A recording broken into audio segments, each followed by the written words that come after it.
هقول لك على افضل طريقه هتخليك سعيد في يومك وهتديك طاقه ايجابيه. دي تجربه مني شخصيا، بس ما تقلبش الفيديو. السلام عليكم ورحمه الله وبركاته. حلقه جديده النهارده من برنامج ونس. بس لو عجبك الفيديو ما تنساش تعمل اشتراك في القناه وتفعل زر الجرس عشان يوصلك اول باول كل الفيديوهات اللي بنزلها. حابب تتكلم في النهارده، انا هحكي لك كده قصه كده يمكن بتحصل معانا كلنا، وهقول لك المغزى من القصه ايه، او الفيديو من او القصه دي بتحمل ايه. احيانا يا جماعه بتكون عندنا نعم كتيره جدا، من اكل من شرب.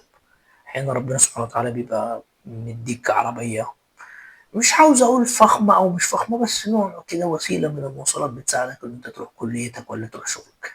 عندك قوت يومك، متزوج زوجه صالحه، عندك ابناء، ظروفك الماديه زي الفل حلوه، وليك صديق ما عندوش النعم اللي عندك دي، بس انت اقل منه سعاده، او اقل منه آه راحه. طب الموضوع ده بيرجع ليه؟ هو شايف النعم اللي عندك دي حاجه كبيره وانت مش مستشعر النعم اللي عندك. شايف كده القميص اللي انت بتلبسه الابيض ولا الاسود ولا البرفان اللي انت بتحطه ولا كل الحاجات دي، شايف انه هي حاجه عاديه. هو شايف حاجه كبيره. ايه السبب؟ السبب يا صديقي انه انت الفت النعمه. بمعنى ازاي يعني الكلام ده؟ يعني انت اتعودت على النعمه، اصبحت ان انت ترى النعمه دي كحق مكتسب.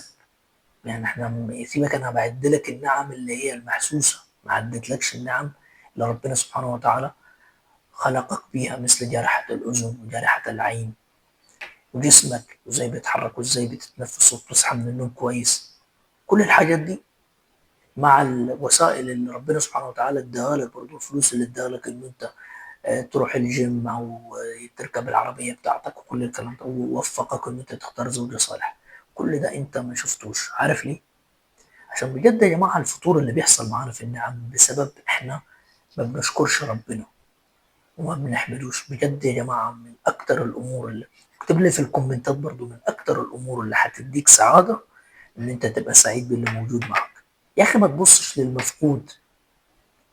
يعني بص النهارده انا معايا ايه، وهو والله العظيم يقول لك الكوب المليان وكوب، وما فيش فرق ومفيش ملان. احنا عينينا الفارغه، سوري يعني. عندك نعم كتيره جدا في الحياه، عندك نعم كتيره جدا خلال يومك، عندك نعم كتيره جدا يا اخي في وجودك مع عائلتك اللي بتحبك، في وجودك مع الزوجه الصالحه اللي بيتمناها كتير. اللي بيشوف النعم دي عندك وبيتمنى ان هي تبقى موجوده عنده، لانه هو حاسس بيها. هو مفتقد انه يركب عربيه ويروح الشغل، فحاسس بالقيمه اللي عندك انت. للاسف وكلنا بتحصل معانا على فكره، مش حاسس بالنعمه دي، لان زي ما قلت لك انت حصل عندك نوع من ان انت تعودت على النعمه. اعوذ بالله ممكن ربنا سبحانه وتعالى ياخد منك النعمه دي. حتى بيقول لك الشكر يقيد النعم، الشكر يقيد النعم. طب عاوز تنصحنا ايه في الفيديو ده؟ هنصحك بحاجه جميله جدا. والله العظيم يا جماعه شعور الامتنان ده من اجمل الشعور اللي بيورثك سعاده غير طبيعيه، غير طبيعيه. تمرين كده قبل ما تنام تعمله، تذكر يا اخي انا قلت لك وان تعدوا نعمه الله لا تحصوها. دي نعمه الاسلام، نعمه اكبر نعمه في الوجود. يعني بقول لك جراحه العين دي بس وحدها خلاص يعني. بس هقول لك على حاجه حلوه تعملها قبل ما تنام. مش هقول لك تجيب 100 ولا 30، 10 نعم عندك،